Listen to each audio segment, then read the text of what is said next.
روح يا بسبوس عند عمك بندق الخباز، هات لنا شكارة الدقيق بدل ما انت قاعد تلعب مع السنيورة بتاعتك. حاضر يا أمي. ما بتبطليش طلبات يا ماما انت. خلي بالك من نفسك انت بس. أنا زهقت من كتر المشاوير اللي أمي عمالة توديها لي، زهقت والله. يا عم بندق، هات شكارة دقيق وأمي هتبقى تحاسبك. عيوني يا بسبوسة يا ابني. يا رجالة، أي حد يعدي من هنا عايزكم توقفوه وتاخدوا أي حاجة معاه، كبير أو صغير. ايه أفياض، رايح فين كده على الحمار ده؟ شكله حلو. يا عم حرام عليك، ليه بتعمل فيا كده؟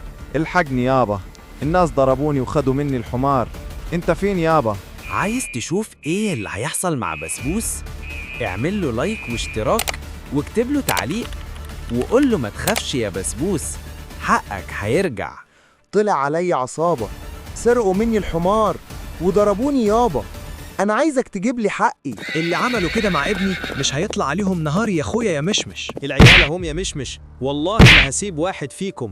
بتستقوى على عيل صغير يا ولاد الكلب. مش عايزك تخاف ياض يا بسبوس، طول ما ابوك على ظهر الدنيا ما تخافش من مخلوق. ربنا يخليك ليا يا حاج. يا ريت الناس تعمل لي اشتراك في القناة يا بابا. الناس كلها تعمل لك يا بسبوس. اعملوا اشتراك لبسبوس.